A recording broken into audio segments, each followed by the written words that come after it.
the Hedgehog Girl.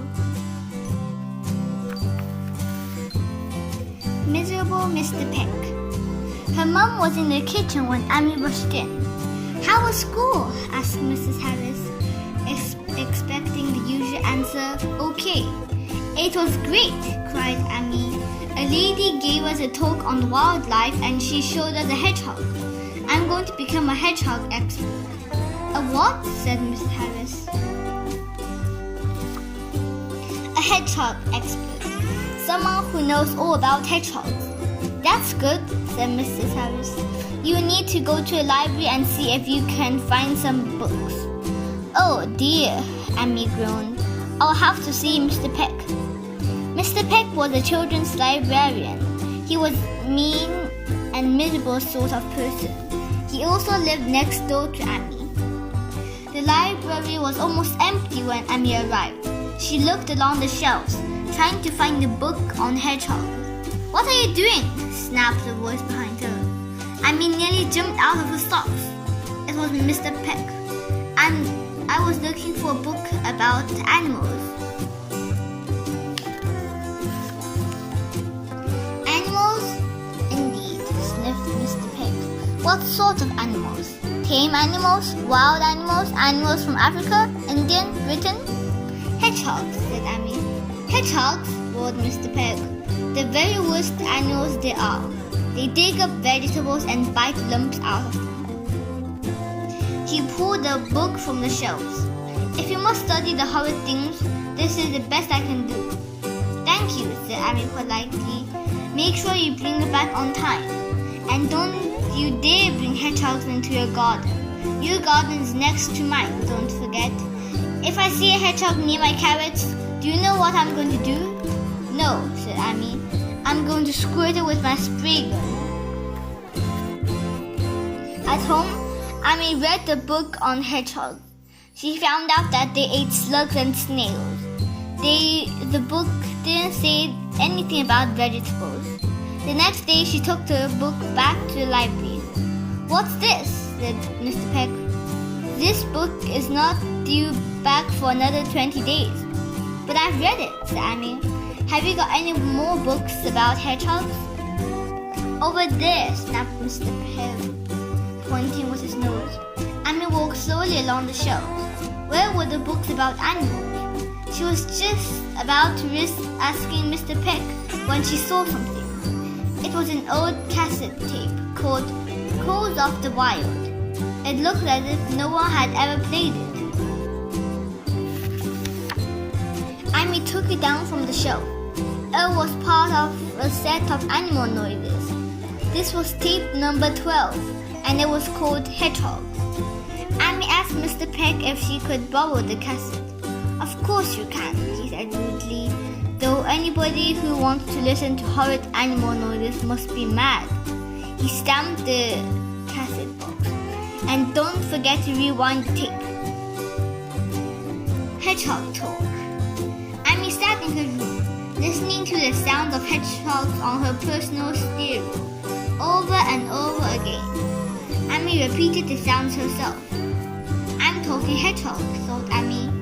"I wish I knew what I was saying. I really need a hedgehog to help me. I'm sure there's one in the garden.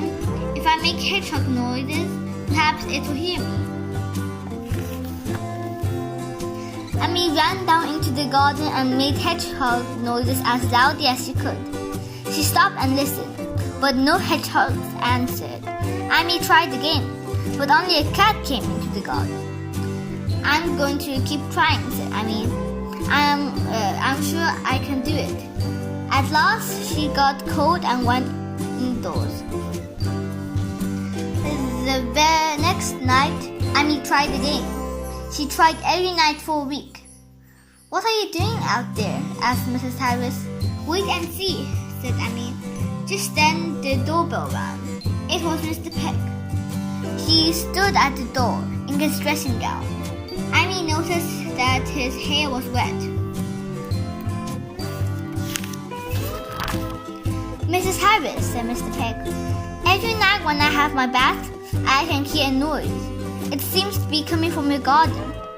Amy giggled from behind her hand. Noise? Said Mrs. Harris. Some sort of animal, said Mr. Peg. I'd put poison down if I were you. That is the only way to deal with animals. As soon as Mr. Peg had gone, Amy dashed out into the garden. Mr. Peg thought I was an animal, she said to herself. I'm going to try one more time. Amy went down on her knees and began to make a hedgehog sound again. Almost at once, there was a rustling noise, and the hedgehog lumbered onto the lawn. Amy was delighted. The hedgehog and Amy snorted and squeaked at each other.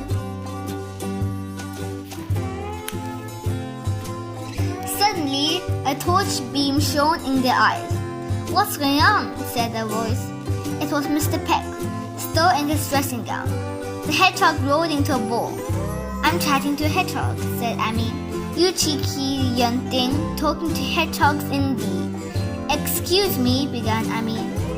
And what's more, Mr. Peg, hedgehogs are dirty little beasts and they eat up all the vegetables in my garden.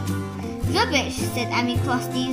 Hedgehogs are not dirty and they don't eat vegetables. They eat slugs and snails. Now, if you don't mind, I was talking to a hedgehog. Mr. Peg was too shocked to answer.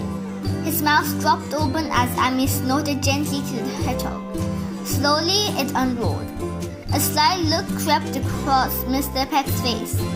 How often have you been doing this, my dear? He asked. Never before, said Amy, but from now on I'll be here every night. Said Mr. Peg. You're going to be here every night, you say? The Amazing Hedgehog Girl. When Amy came home from school the next day, Mr. Peg was in his front drive. He was fixing a large board to the gate. As soon as he saw Amy, he threw his coat over it. Amy had promised to show her mom the hedgehog. It was getting dark when they stepped into the garden to see her hedgehog friend. Amy went down on her knees and began to snort. This time, 2 hedgehogs came up to her. What are you talking about? Whispered Mrs. Harris. Slugs. There was a sound from next door. Amy shone her torch towards the fence. There were people staring into her garden. They all had their mouths open. One person stood out. It was Mr. Peg. I've asked a few friends over, he said smoothly. I hope you don't mind. Amy was cross, but she also felt rather proud that so many people had come to see her. You may watch, but please don't talk or make a noise. And no photos. The people nodded. Amy went down on her knees and snorted once more. This time, 3 more hedgehogs came up. Amy managed to tell the hedgehogs that they have nothing to fear. The people just wanted to see how clever they were. Amy and the hedgehogs talked and played together. As soon as the hedgehogs had gone, the people behind the fence began to clap and cheer. Of course, they wanted to know what Amy and the hedgehogs had been talking about. They told me about their young. Then they told me why they curl up into a ball and where to find the tastiest grubs. Oh, and they told me where they are going to sleep for the winter. Mrs. Harris hugged Amy. You were fantastic, she said. Come in and I'll make you a nice hot drink.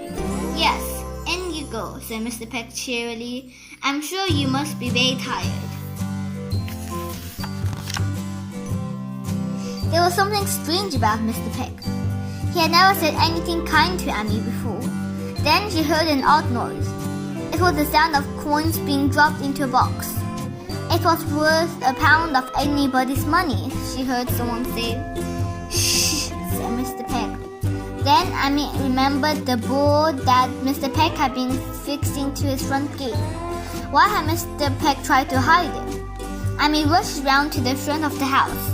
There on the board in large letters it said, See the Amazing Hedgehog Girl.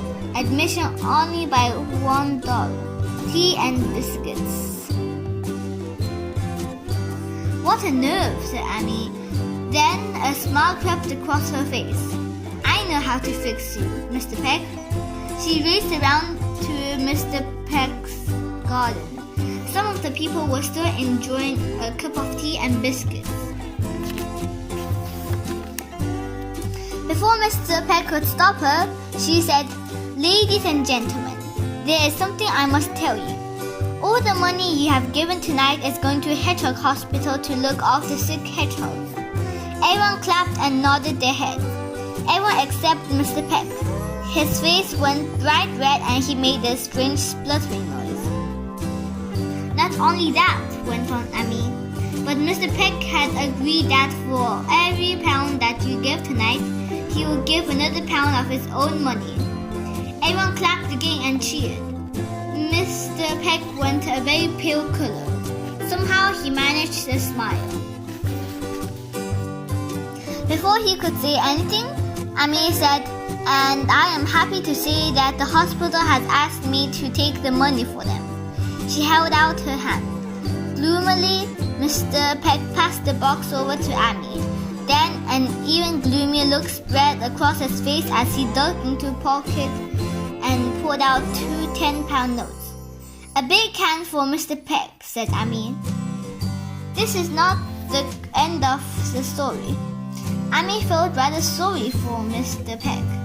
After she had sent the money to the Hedgehog Hospital, she asked the hedgehogs to patrol Mr. Peck's garden. She told them to make sure that no more slugs of his vegetables were eaten by slugs. A few weeks later, Mr. Peck had won third prize for his marrows, runner beans, and carrots at the local show. That evening, he leaned over the fence to show Amy his 3 prizes. "It's all thanks to these hedgehogs," he said. "I wish I had known before how useful they are. I've bought them a present." He handed her 1 tin of dog food. "I've just got some new books about hedgehogs in the library. I read that they adore dog food," he explained. A group of hedgehogs was soon busy tucking in. Amy knelt down beside them. "What are they saying?" asked Mr. Peck. "Well," said Amy, "hedgehogs are a bit hard to understand when they have their mouths full, but I think they're saying thanks for the dog food." "I should think so too," said Mr. Peck. "I paid a lot of money for that tin. And could you teach them not to speak with their mouths full? It's so rude." "I'll try," said Amy. She looked at the hedgehogs and smiled. It seemed to her that they smiled back. About the author. I was born in London in 1950 and now live by the seaside in Ramsgate.